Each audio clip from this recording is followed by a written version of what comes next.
Hello, everybody.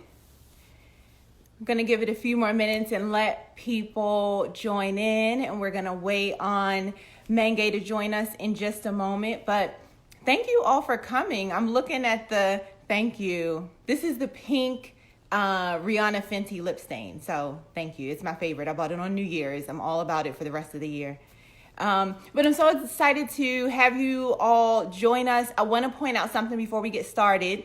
There's a new feature, it's new to me, where you can ask questions. You can submit questions. So if you look at the bottom row, there is a little box and it has a question in it. So you can, if you have questions for Mangue or myself as we're talking, just type your question in there and then I'll pop it up on the screen as we go along. So Mangue is here. Let's see if I know what I'm doing. I'm going to pop you in there. Hello.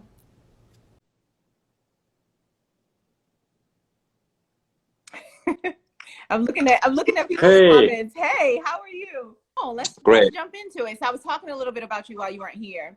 And Oh, cool. yeah, That's good. Good things. all good things. Always good things. All right, cool. Cool. So I was just talking a little bit, I was getting ready to talk a little bit about your career, and I was thinking about you. You have had every cool job in fashion that you can have. I I think tried. so. A stylist, a fashion consultant, a curator. You have been a street style photographer, and you're joining us from your page Key Style, which is That's correct. amazing. Yeah, and we're gonna get into all of that. And now working in fashion technology at Lectra, so they're really lucky to That's have correct. your breadth of expertise over there. So, Thank but you. before we Thank get you. into yeah, so but before we get into all of that, I want to talk to you about what you've been doing the last couple of weeks. I'm following your page, and you are I've been busy. on the Yeah, front lines. I've been busy. I have three computers here, but I wish I can show it. It's pretty intense, but I've been out there because look, my life, if you understand it, it wasn't about, being fancy and just staying fancy, right? It was about Mhm. worrying about other people as well. So I've made it a habit during this COVID to go out in the street and continue key style, but switching, shifting the gear towards real people. Like these are people we don't no one thinks about, right? Like your healthcare workers, your firemen, your police officers, your Uber driver, your, Amazon delivery guys. So, they're out there and, I've taken a lot of risk and luckily, and I'm, grateful I have a car. So I'm shooting from the car at time. But, the photo, of course, it goes viral all the time. And the actual subject matter, they happen to see these photos and they send me a direct message. So, I've become friend with a lot of nurses at the NYU Langone and Mount Sinai Hospital. So, I get these direct messages. Where are you? We're doing this. We love your work. Can you come out and feature us? And I'm doing that just from my heart. It's a big risk to take, but, I've got my gloves on. I have my mask, and I've got a long lens. So I don't, I remember the last time I got super close to them when I delivered them pizza. Uh-huh. So, I saw that I picture. got into the crowd. They wanted to take photos with me, and we did that. But look, it's all about sharing love and, and making sure no one's forgotten. Amazing stories and amazing pointers. But start at the beginning. Tell us a little bit about how you got into fashion. I'm not from here, of course, but I think, from age 10 or maybe 11, I remember my mom taking me to market in Africa and then telling me to buy that shoe. And I was like, nope, I don't want it, Uh-huh. because I had this specific eye for specific things, from a young age. So it was all based on design. I wanted things to look a little different and I wanted things to be unique in some ways. And so, growing up, that kind of stuck to me. And I also remember at age 12 tying ties for, ministers or these professionals in Africa. They used to come to me to tie their ties. And, I did that. And then I remember taking the disposable camera from people and then, composing people in the frame where, you could see their head to toe. Usually they used to get chopped up from, shoulder or, mid head or whatever. Yeah. So I took those disposable, I framed them well. Again, people complimented my photography at that time at age 40. Yeah. And, and as far as fashion aesthetic, I was very, I like colors. I wanted to see colors. I wanted to see, you know, design. I wanted to see some aesthetics and, Yeah. the way people dress then. And I did I a love lot of, color. street peeping. I sat there and observed how people moved. I was, kind of a loner, quiet kid. And it kind of stuck to me a little bit. And, of course, my dad, he was into his suits, three-piece suits. He was into his watches. If you look at my real name, if you'll see I'm into watches as well, I have suits and all of that stuff. But, again, it's in my DNA. I was a big fan of Bill Cunningham, Yeah, from the New York Times, absolutely. so I came back, followed him around for many times, got used to that style of photography on the street. Then looked at other guys like this tutorialist, Mm-hmm. he was doing amazing work, and gave him a lot of respect. Got my foot in the door, and it was a few of us back then. Yeah. This is way before the boom in social media, so street style was the thing. They started evolving at that time. So we made our mark, and Did Scott kick it off? Because I feel like Bill Cunningham was somebody people no, didn't Bill really know, Cunningham but was the Scott was first the one. one. Yeah, that is correct. And this is where at Lincoln Center, Bill Cunningham was always there. And I know a woman that he's photographed in the past, but the tutorialists came later and commercialized it, right? Okay. And then I came in, I wasn't interested in the commercial side of it. There's no money involved in my photography. If you see Key Style, there's no product placement, there's no brand, there's zero. Okay, there's a reason behind that. That's because, when I went to study fashion marketing, one thing I was interested in is trend forecasting, right? And because I wanted to know where the story is coming from to before the product lands into the store, when people wear them, right? Because it has to come from an inspiration standpoint, but it has to be forecasted. There's a whole science behind that. Yeah. And then it gets to, then, there's an inspiration, there's a design aspect of it. It's made, it's shaped, it's in the store, we're wearing it, right? Yeah. So I wanted to be on the beginning end of it to tell that scientific, story, or bring that information to life to people that have money so they can go and produce those collections. So that's how I looked at street style. It was to collect information and distribute the information so that people can gain information from, whether it was a consumer or the buyer sitting in his office, or even someone at the magazine picking on the story. So how do you decide? So when we met, quick story, when we met, it was Fashion Week, February. And I was like, rushing into a show, and you were standing outside. And so, for anybody who hasn't been before, there's photographers everywhere, and they just kind of jump out and start taking pictures, really, of everybody, right? But you stood back. You didn't move. You just were kind of looking. I almost didn't even see your camera.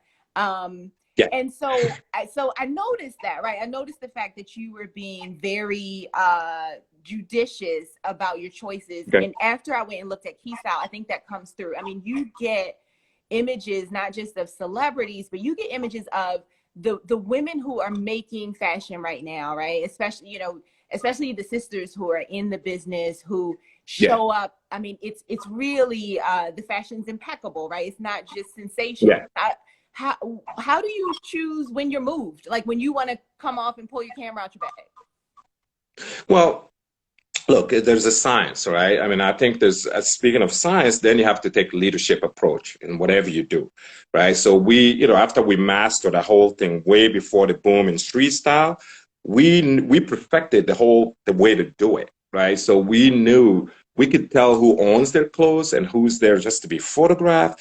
And we can also tell when things are styled the right way, meaning if you wear it well, we're going to see it. We can tell because, we understand how things are coordinated, and we also want to photograph in an angle where it shows your confidence and it shows the scale of our photography, and also, give us a little bit of silhouette to that, whether it's your handbag or your dress, whatever you're wearing, it has to be shot at an angle to show that silhouette, how it's worn. Because when things are hung in the store, it's just, it's hard to tell, right? So when that person wears it and wears it well and walks, well in the product, I think that's, and that's got to be captured by great photographers out there. Yeah, just to add to that, it shouldn't be about how much you spend on your clothes you're wearing. You know, there's a whole factor that comes in place. It could be your hairstyle, your earrings, your handbag, your nail polish, anything that adds to the story aesthetically. That's what we're looking for. So if you go to Key Style, you see it's sometimes I tell these, miniature story of vignettes of story of handbags, the way, multiple different types of handbags or earrings or hairstyle, or sometimes I've done makeup, which not is starting to make sense to me with, not if we isolate it. Fashion is dropped. It's not at 30%. Makeup, beauty is 60% increase on e-commerce. They're being shipped daily. So, again, during Fashion Week, most of us focus a lot on clothes, but when you speak about fashion, you got to speak about 360 fashion. Beauty is part of it. Yeah. That's really interesting. I want to talk about beauty too, but I want to get to a story that I think is really interesting, that I think everybody else will find interesting. You were the chief stylist for Andre Leon Talley's book, Little Black Dress. And okay, yeah, well, I don't know how you dig there to find that. Yeah, no, it's fine. But, it's part of my story, and it was great, and it's an honor. He's a legend in the fashion world, big icon, of course, and to work, with him on that project was very, very rewarding. I learned so much. I thought I knew a lot because I styled prior to that, and I've done a lot, and switched to the conceptual side of styling. And then he pulled me back to this, the commercial side of it, which, because it was an exhibition, a component to the show, the Little Black Dress, it traveled around the world a little bit. I was interested in the project. So yes, it was, it was a beautiful project. What was the most memorable thing you learned on that project working with somebody like him? Well, he told me to give it Andre is very particular, right? And it's very, I'm going to say, difficult. He's got to get it his way. So while I was styling that, I kept getting yelled at, right? So really? we dealt with the tool. Yeah, then I had to get the tool going in some way. He goes, you need to be creative. So I had to think outside the box in that moment, order a fan to be present in the show. So, we held the fan from way back and kind of gave it a little bit of flair to that tool, right? And the fan work, even the fan had a little more pressure. So he wanted me to get rid of the fan after we spent, 30 minutes to buy that fan and get it delivered to the set. We ended up not using it. So he wanted that tool to fall in some way. So the way you even touch it, it's all, it's all science, right? But that meant a lot. It means do it right. Andre taught me that, to do it right. Don't rush into it. Don't just do it and walk away. Just make sure it's right. Yeah. Because you're going to be judged based on that. Yeah. Take the time. Yeah. So I wonder. I hope I'm answering your questions. No, you're good. You always have good stories, my man. You're always. Yeah, I see someone say, "Hey, go ahead." So maybe one of your friends. People, okay, we have this question button, so I want to remind people, if you have questions, put your questions down there, or you can put them in the comments, and we'll get to them. But speaking of mobility, we are not mobile, right? And two things. I mean, it changes, for Key Style, everyone's ability to see trends on the street, right? And I see Jamar on fire. Yeah. Jameer is on fire. Go ahead. On fire. But it inhibits our ability to see each other and kind of make notes of trends, right? So you're on the street, or we're on the street running into people, and we say, oh, wow, I like those shoes, or I like that look, I want to try that next week. We're not able to do that. How are we, and this is a prediction, I suppose, how do you think we're going to be spotting trends now? If people, even once we open back up, it's going to be a while before people are getting together and really, seeing each other. How are we gonna know what's hot, what's on fire? Well, it's going to happen virtually, and it's going to happen, the trends are going to be forced to us, right? We're going to be the other way around. We kind of dictated what those trends were, whether you were in Africa or Japan. The trend forecasters travel, they saw inspiration. You have to get out in the field, right? And they're not only you're looking at humans, they're also looking at the nature, right? They're looking at the trends. They're looking at any environment they can look at and draw inspiration from it.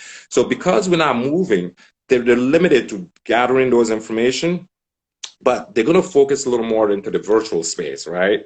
Right into the screen we're looking at, and they're going to start looking at how things are done. If we look at your lipstick, for example, then we're talking about colors, right? So we're going to start looking at the books behind you, and we want to make that connection, and then we want to look into your more targeted market. I'm saying you're in Atlanta, so who are your followers, right? So what color might work on your skin tone per se. So you'll see a little more new creation in that field. But everything's going to be digitalized in the future.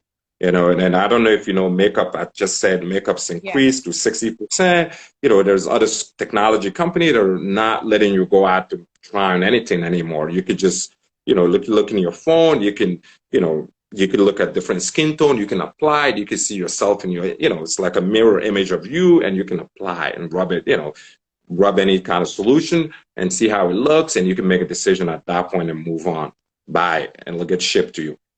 Okay, so do you think that accounts for the increase in people buying beauty right now online? Is that you can't try it, so they're at home, they're like, I'll just buy all these things that I usually go into the store and play with.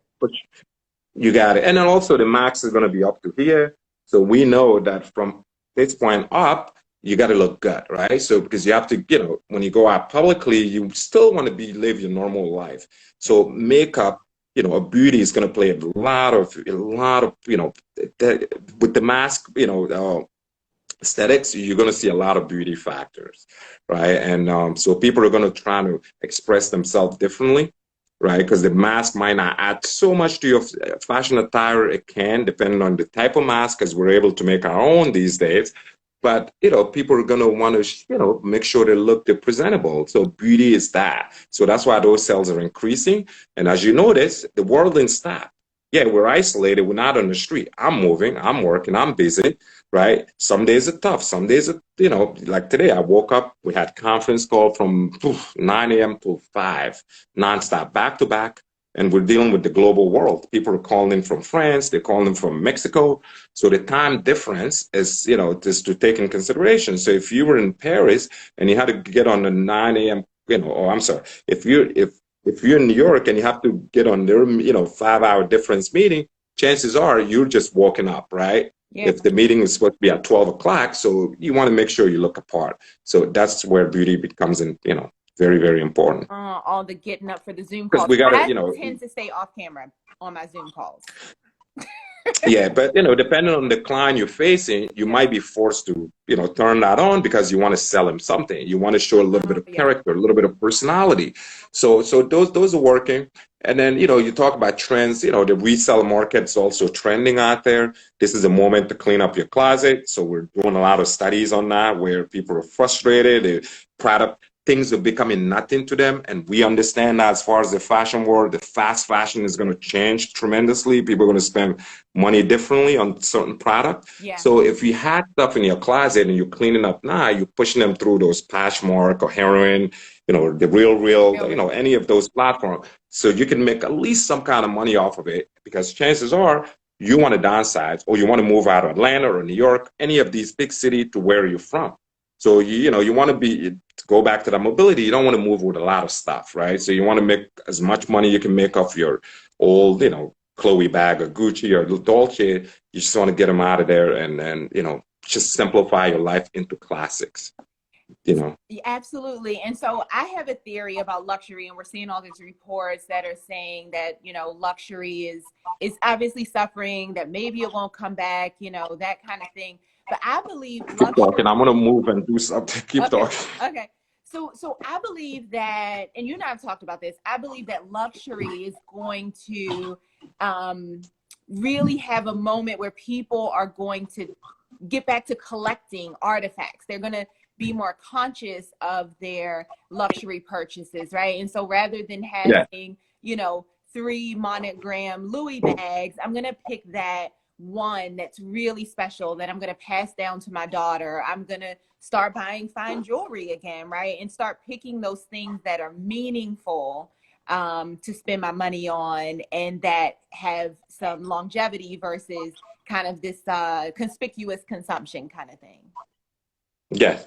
Well, that's true, right? We're going to go back to those basics. And I think, there's two shoppers, right? There's one that likes quantity and there's the one that likes quality, right? Mhm. I like quality. So Yeah. I want to have less than, just than having more. There's no one rule, it's up to the individual, right? But again, you got to think about the mobility. What happens if you have to make the move now? So you're going to take all that stuff there. Remember, they have no value, right? They just don't. The minute you walk out of those stores with those, they have no value. So the consumption that you're accumulating, you just got to be very mindful of what you're buying sometime, and then also you got to keep up with the trends, right? And keeping up with the trends is a lot of money out of your pocket. It's a liability. So again, there's no one rule, no one way, but it's just up to the individual. But personally, I think there's going to be a shift. Stores are going to be very experiential, Yeah. right? So you gotta you want to buy from those brands or retailers that adds a little more product experience to their to their life cycle. Yeah. Because without a product experience, meaning it has to be sustainable, right? It has to be, you know, it has to mean something to the consumer. Customers are not going to be alone. We're Yeah. going to be spoiled, all right? Brands are going to spoil us with Yeah. a lot of experiences. Yeah. Let me ask you a question about localization. Okay, we have a question from Be More Janelle. So let's see if I can figure out how to show it. Okay. Will local fashion trends Okay. and styles become more of a focus versus global based on the new normal? I think you kind of touched on that a little bit. Yeah, it's both's going to happen depending on what the brand is. If you're the Monclers of the world, you want to keep some of that production in Italy, right? Mhm. And if you're the I don't know, the Connect Coles of the world, you still like your China, your Mexico, you like where, you want to be close to market as possible, Yeah. right? So because of the travel restriction, Mexico is the closest maybe, right? So you're going to see a lot of that. And the new thing you're going to see, brands there are some powerful brands that's going to get into the manufacturing as well. They're going to look, they're going to say, instead of me relying on the third party, to source globally, a supplier actor, I'm going to do it locally. I'm going to own my own factory. I want to manage my own supply chain from beginning to the end of it within that ecosystem, B2B to B2C. That's interesting. That reminds me of Billy Reed, right? Who Yeah, stays in, right? He stays in Alabama. He keeps it in Alabama. yeah. And one thing I learned that I didn't know, I learned this a couple of years ago, is that Alabama used to be kind of the epicenter of denim. I mean, they had a huge a denim industry. They lost a Hmm. lot of it to China, but Billy Reed stays there to pay homage to that. Yeah. It'd be interesting to see if those kinds of things start to come back because of what you're saying. Yeah, well, this Billy Reed's an American brand. Yeah, you're gonna see that Terry, which is Terry, Billy Reed, any of those guys, Cynthia Riley, all those guys going to remain, Mm-hmm. and because they understand the productivity, they understand pricing, they understand their style collection, the collection planning. So they're going to they're going to manage the collection such where they're going to localize a lot of the processes. And that said, places like Alabama or Kentucky, where there's a lot of land and the cost of manufacturing or the cost for real estate per square footage is minimal.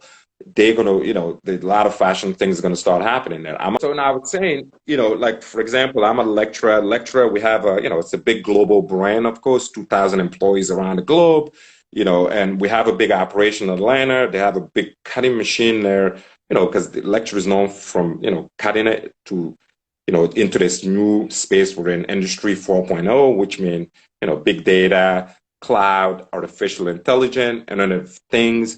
So they have it all. So with the cutting machine in Atlanta, as you know, the brands are turning themselves into, gown makers and max makers. So, we're partnering with some of those brands, with cutting some of those gowns and masks here in Atlanta, and our staffs are, volunteering to get in there and cut it and ship it out. So, you're going to see a lot of that too. You're going to see a lot of partnership coming in place, brands with tech companies.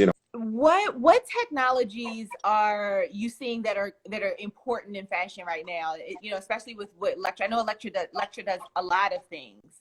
And what Yeah. technologies are really important?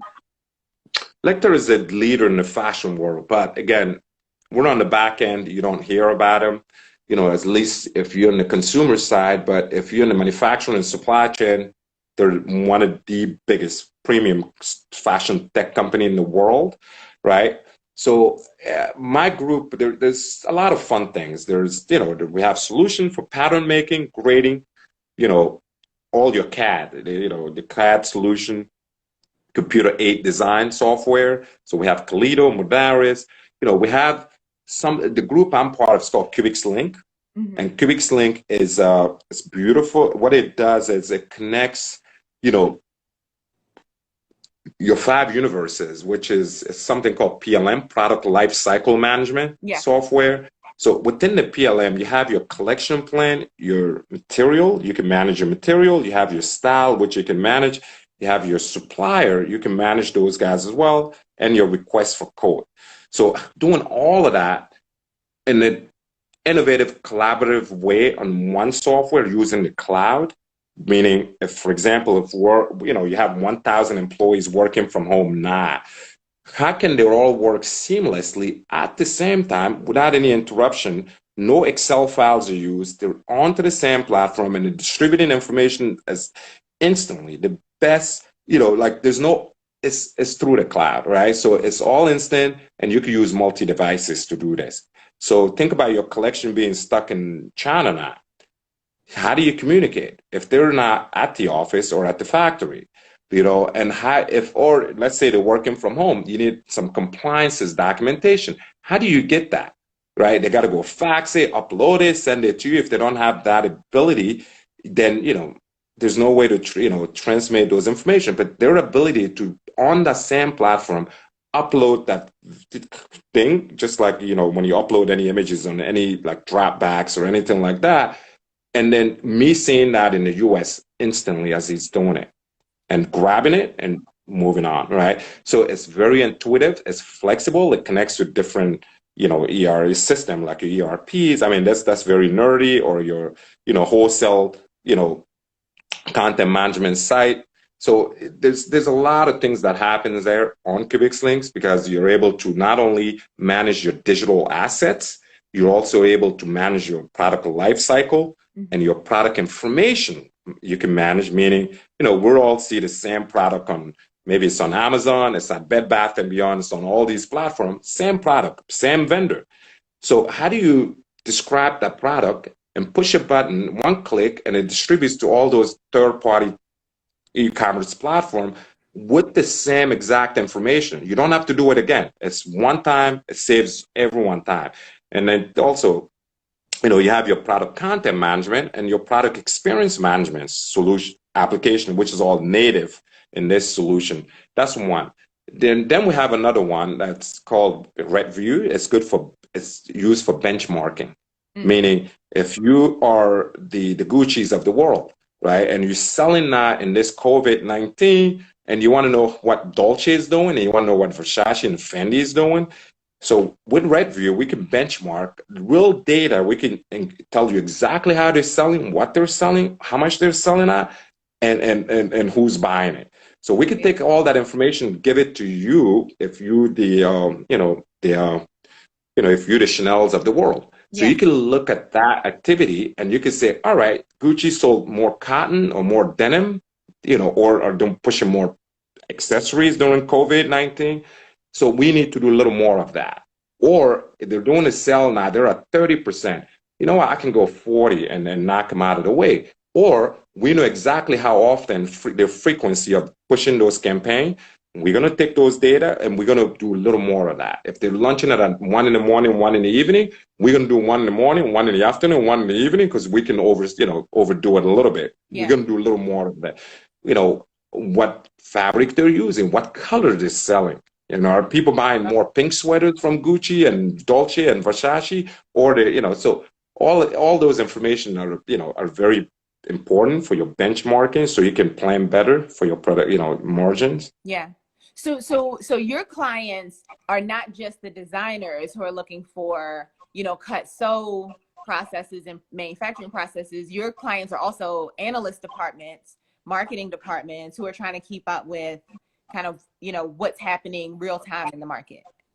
Yeah, so I'll think about it as working at the bank, right? In the bank, there are different guys, handling different commodities, right? So what my area is Cubics Links. So it's about the supply chain and the product, life cycle management. The one I just described to you, that's called RedView. There's a whole group that handles that. They're big on e-commerce. They're the one that's work. I understand it. I know what it is, but it's not.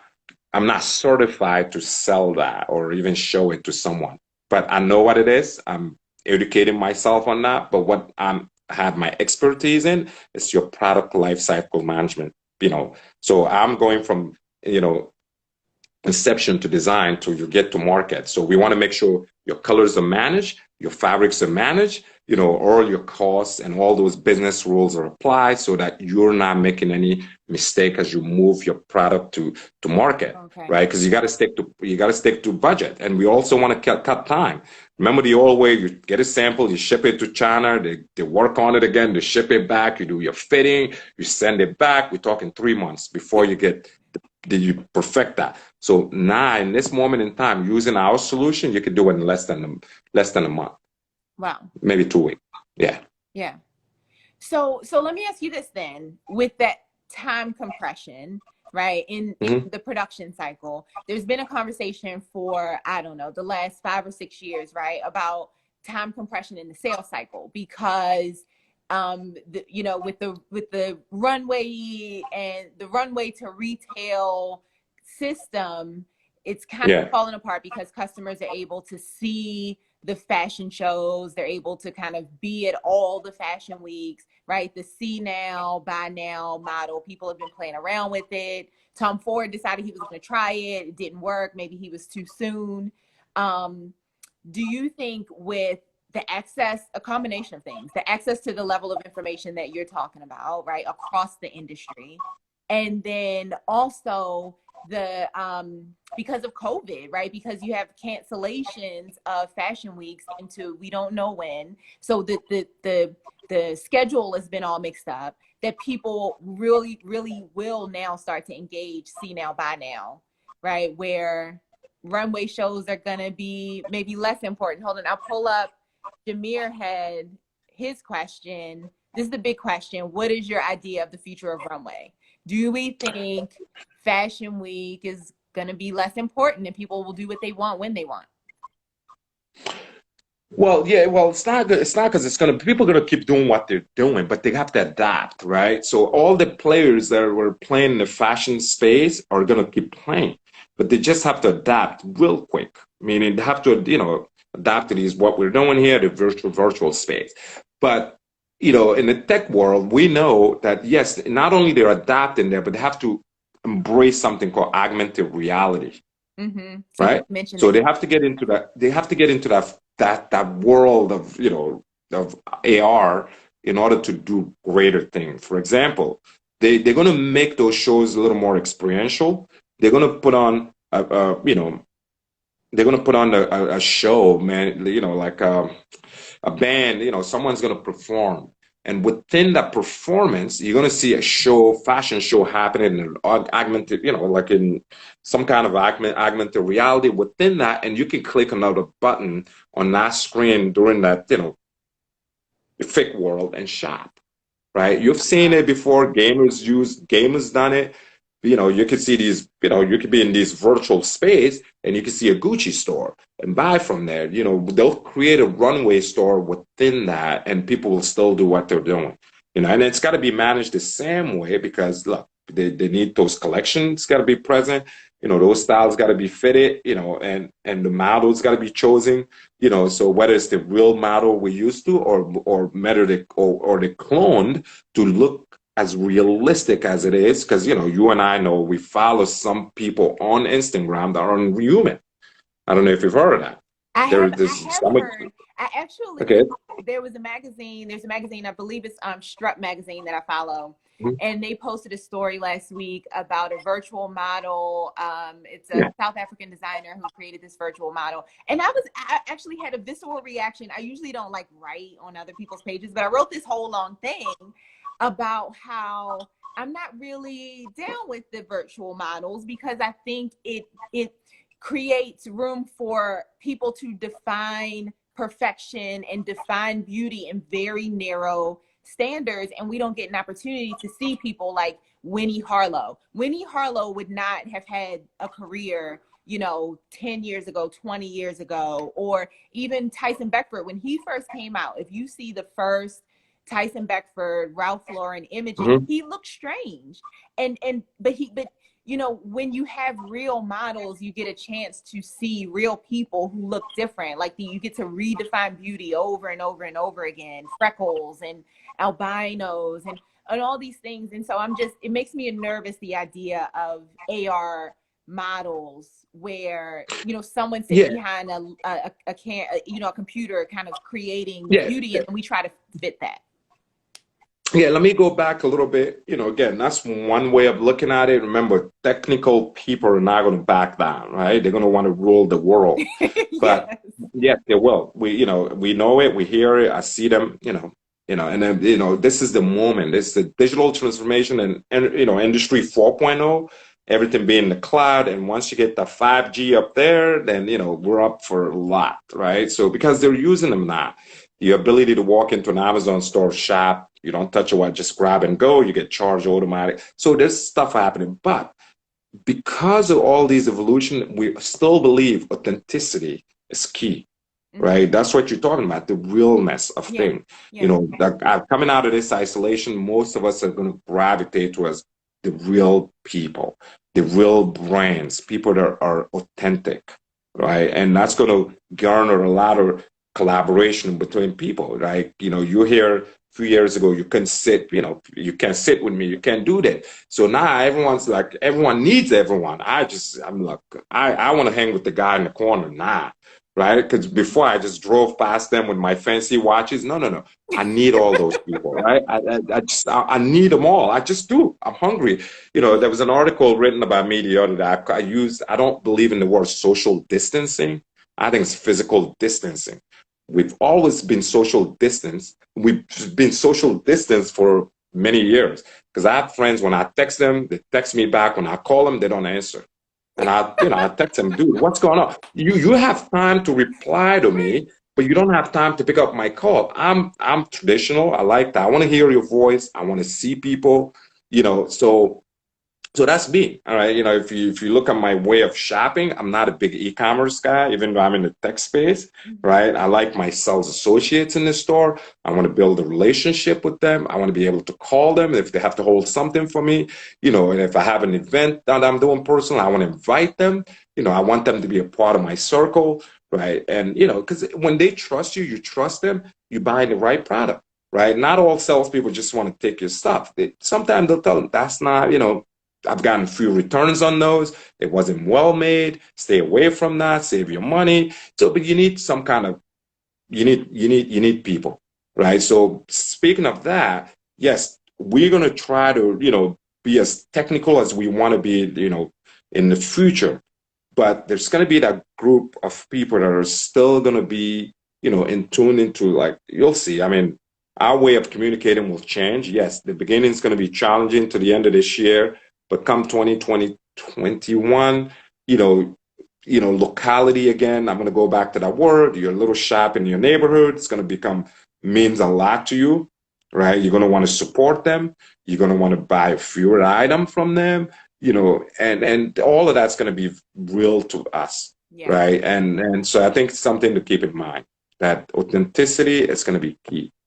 Yeah. That's another quotable. We need people. You always have Yeah. good quotables that we can. I tried. That's a It good looks one. like we've got a good group here. Some people have questions, but I was reading them. I was like, oh, I just couldn't answer them. But yeah, someone, Jameer said relationships. Yeah, relationships too, right? Because Yeah, there's an online dating stuff. Those are all, they're kind of fast. I think people want to, think about bringing flowers to your loved ones again. Think Mhm. about just checking up on them, respecting one another. I think, that's what's going to move the world. You know what I mean? Yeah. Because we think, we got caught up in things and stuff and too much information. I think we want to start falling back a little bit and we want to start learning from each other. So everything I said here, again, you could go vet them, you could go look into them, you can Google them. You're going to get close to your facts there because it means a lot to me to give information because I don't want to mislead. Yeah. I want to make sure it changes life. I want to make sure it motivates or inspires someone to either go back to school or, however they were doing things, we can continue those conversations. As you know, I'm available. People can write, I'll respond. They Yeah. can call, I'll You will respond, pick up. because I pick up because I want to make sure you Yeah. have what you need. And Yeah. then when I come back to you, I want the same thing back. So, and if we do that, we can lead the world. So I want to get a few questions in here. I think we have like 8 minutes left. Um, Okay. there's a good question here from Kareem. Let's see. Are there some countries or global cities that stand out with fashion technology? That's a good one. Fashion Yeah, technology. Italy's got some big movement going on there with fashion. I Really? mean, that's They're not uh, holding on to like the old manufacturing woman in well, the they are. But when you talk about fashion tech, there's a lot of areas, right? It's everything is about measuring that, right? It's about knowing what your competitor's doing in real time. That is a big thing. And then the next thing is the you know payment them, which means product information management and digital asset management, because visual became a whole thing about fashion is about visual. When I studied fashion marketing, it was very visual, right? So how do you move those visual content and aggregate them in real time and turn them into a revenue? mm-hmm. That's a big deal. So you need a solution for that. So these are things fashion brands struggle with, right? Yeah, you could post on e-commerce. So let me give you an example of what the damn capability is. So think about being photographed at a photo agency. You have to, again, it's time to market. You're going to sit for about a week or two for them to edit, retouch, and deliver that content, right? Mm-hmm. Why wait for a week when they can shoot, edit, and again, one click because there's a platform in the cloud between you and that person, and it gets distributed into your platform. And from there, your marketing team can then take that campaign shoot and distribute it. So you just save yourself a whole week of work and time within the market, to get to market. Yeah. So those things weren't there before, right? PLM was always there, which is your product life cycle management, but there was always a void. Now they're trying to, we lecturers, the number one company to do that, to connect your product information management, your digital asset management, to your product life cycle, Yeah. because they want to make sure everyone works collaboratively and then push that product to market. Interesting. Okay. Yeah. Yeah. So Cubics Links, which the group I'm part of, started in Italy in 2016, and it Okay. was a. So Yeah. so L is So L is calling out Korea, which I would have jumped to initially was well, yeah, would be I'm Korea. not done. I'm not Okay. done. I'm not Okay. done. That is correct. That is correct. I Yeah. just gave you one answer. Italy's doing a career is also a big fashion player. Yes, technology is very involved there. Now before we talk about that though, I want to go back to talk about two major players here, Google and Microsoft, Okay. right? The wearable technology, the wearable fabrics that are, I don't know, there's a term for it. Um, yeah, so you'll see in the future, you're going to see a lot of these wearable apparel that are, like gadget focused, right? Mm-hmm. So, it's gonna protect you from, I don't know, some viruses or, from the rain or stuff. They're going to start producing that. Microsoft and Google are a big leader in that space now, so we're reading about him, we're watching him carefully, and again, that Singapore career, I've got people I'm talking to, they're coming from there. they are playing in that space. They have these fabrics that are digitally, produced. It's not your fibers anymore. It's not, it's not your natural fibers we know of. It's just they're using tech to produce, these fabrics that are going to be cut and sewed to, to be turned into apparel. Yeah, I mean, You know, it's going to be interesting. I guess, I've heard about clothing that can tell you your body temperature to let you know if yeah, you're sick and all yeah, that kind of stuff. I'm sure it's going to be fast tracked, yeah. with this virus happening. Huh. Hmm. Interesting. We have 3 minutes left. Yeah, Okay. about 3 minutes left. So is there anything else you want to say? And I want to tell everybody the next one. We might have to do a part 2 of this, Mangue. We have a lot of like good questions on here. Look, it's all about demand, right? If your followers think it's great, if think they want it, I'm sure they'll send you some notes on that. I'm flexible, I'm open, I enjoy this. The next one we could dive into other topics, of course. I'm, very, very interested on talking about other topics have been making the connection because I think some people have questions. How do you connect creativity and business? Yeah. I get that all the time now. How do you go from styling to fashion tech? You know, Yeah. and I said it, leadership, right? You got to believe in yourself, and you got to be hungry. Yeah. I want to during this isolation. I want to get my LSAT. I want to go to law school. I want to focus on again supply chain, global sourcing. There's a lot of illegality that happened there. A lot of things that happen within compliances. I want to focus there. Our intellectual properties are stolen daily, right? Mm. Using this boom in digital assets. My photos are being shown in Russia. People always send them back to me and say, dude, look at what they're doing to your photo. That's why I took my website down. That's why, I give up on social media for 2 years. I wasn't posting. I'm just coming back again. But I want to protect people. I want to help people. So this is the right time to think outside the box and educate yourself.